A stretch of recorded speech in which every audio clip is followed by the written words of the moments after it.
Alright, so I wanted to make this video going over more stuff between the left and the right. And I think this is a very, very important topic that I think it kind of flies in the face of a lot of moderates' views and stances and things. Definitely flies in the face of a lot of leftist views, but getting right into it, this was a study done, or I don't know if it was done, but it was talked about most by a guy by the name of Jonathan Haidt, or Haidt. I'm not sure exactly how you pronounce his last name. I've heard it differently, but he's a mildly popular author. You may have heard of him. But he describes a study that examines how well liberals, conservatives, and moderates understand each other. Um, and just getting right into it, in the study he did with Jesse Graham and Brian Nosek, they tested how well liberals and conservatives could understand each other. They asked more than 2,000 American videos or 2,000 American visitors to fill out the Moral Foundation's questionnaire. One third of them were asked to fill it out how they normally would fill it out, and answering as themselves. One third of the time they were asked to fill it out how they think a typical liberal would respond, and then one third of the time they were asked to fill it out how a typical conservative would respond. And then it goes on to say this design allowed us to examine the stereotypes that each side held about each other. More important, it allowed us to assess how accurate they were at comparing people's expectations about the typical liberal uh, and the typical right. And then it goes on to say the results were very clear and consistent. Moderates and conservatives were most accurate in their predictions, whether they were pretending to be liberals or conservatives. Liberals were the least accurate, especially those who described themselves as very liberal. The biggest errors in the whole study came out when the liberals answered the care and fairness questions while pretending to be conservatives. When faced with questions such as one of the worst things about a person could do is hurt a defenseless animal, or justice is the most important requirement for a society, liberals assumed conservatives would disagree. If you have a moral matrix built in primarily on intuitions about care and fairness as equality, and you would listen to the Reagan conservative narrative, so on and so forth. What else could people think? Reagan seems completely unconcerned about the welfare of drug addicts, poor people, gay people. He's more interested in fighting wars and telling people how to run their lives. Um, and I won't go over any more of the article, but long story short, it basically describes, and this is something that Tim Pool's been talking about a lot recently. If you listen to his channel or channels, is that this is a very big issue in society today because we have about half the population who doesn't understand the other half, and the other half who understands themselves and the other half. And this makes perfect sense from anyone who's looking at it from a basic point of view, and that the left tends to think that the right comes at a lot of their viewpoints from a position of hate or intolerance, and the right thinks that the left comes at a lot of their viewpoints from a position of just being misinformed or misguided. And that's a very different thing than to accuse someone of very horrible, mean, nasty intentions and accusing someone of, you're just a little miseducated or misguided. Like, that's a very minor thing in comparison to what the left usually says. And then a study like this completely proves it. And I think, like I just mentioned, if you look at it from a logical perspective, it makes perfect sense, just based off the fact that, and I've seen this in discussions with, I know there's elections. So there seems like there's elections going on everywhere nowadays. But just recently in my province and going recently or upcoming, sorry, in Canada, about how you see these people on the left and their reasons for not supporting, or the reason, hey, why don't you like this right wing politician? And it's clockwork. Like, you can predict it like down to every word almost.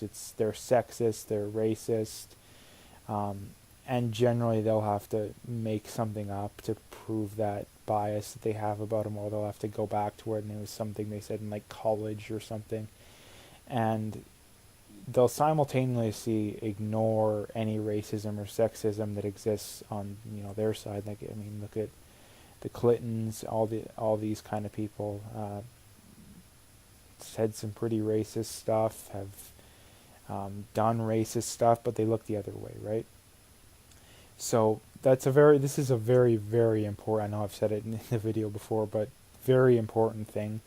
And I think it's most important for the people in the middle, because a lot of the moderates claim to say, well, there isn't really much difference between the two sides, and I'm going to be in the middle to have a healthy balance. But like I've said it before, and I'll say it again, there is a difference, and I think there's a lot wrong with the modern right.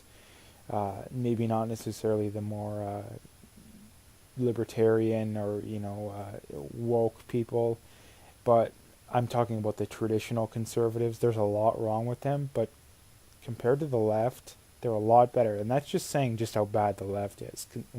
Coming from someone who's saying, yeah, I think there's a lot wrong with the conservatives, that's just saying just how bad the left is. And it just goes back to the fact that the left has gone way to the left, and that a study like this points out that the more to the left you are, the worse you are at predicting beliefs. Then that says a lot. And I think that goes to the other fact, too, that if you've ever had a debate with someone, the person who can predict or understand the other side's point of view prior to the debate or during the debate the best almost always wins the debate. And it might not look like that to the layman, but to anyone who's more of an expert in the area, the person who, like gun control, the person who can point out the fact that the U.S. is violent because they've number one, they've always been more violent. Number two, they're violent in areas where there's more gun control. Usually, they're less violent in areas that they have less gun control. Usually, constitutional carry states have lower murder rates. The states that have the highest amount of gun control don't have a lower than average murder rate. Just stuff like that. Like if you can predict these kind of things more going in, and you can understand the other side's point of view just as good or better than the other person you're talking to, then you're going to win almost every time. And I think that shows why the left is so bad. I mean, it makes perfect sense with my hypothesis, is that the left can't predict anything. Like they'll get into an immigration debate. I know immigration is arguably the biggest issue in any country or any Western country nowadays. I know Brexit was basically based off that. Donald Trump was voted in. Now is the number one issue. I know Canada, it's a big issue. All these countries. When you talk with a liberal or someone on the left, I mean, they're not really liberals. They'll shoot you down as racist, like pretty well right off the bat, and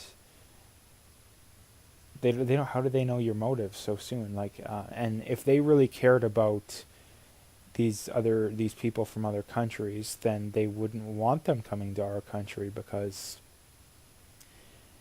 basically all they're going to do is just go on welfare. If they really cared about these people, they would help them in their own countries, and they would help them to further develop their own countries. Because what's going to happen is that if a certain amount of people come from a different third world country, well then that's just it's gonna hurt the people that are still in those countries, because that's just that's more productivity that's leaving the country than is staying, right? But I just wanted to talk about this because I thought it's a very interesting topic, and I think a lot of these topics that I point out to, it kind of flies in the face of a lot of moderates kind of belief systems. And I don't really mean to go after them too bad, because I don't think they're nearly as bad as the typical leftist. But this is just something that I think is very, very, very, very important, because, like I said, in society, the way we're going to move forward is that every issue in society is going to be dealt with through debate, through reason, through evidence, through argument. And if you have half the population that doesn't understand anything about the other side and just assumes that they have bad intentions, then we're never going to make any improvement. And the last thing I would point out too is that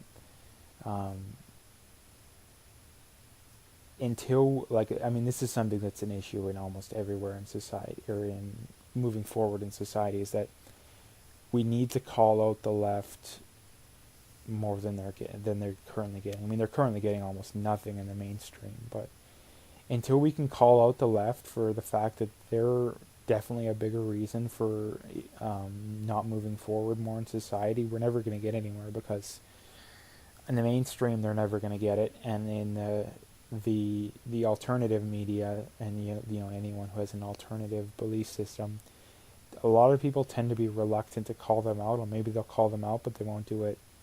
They won't really do it that much.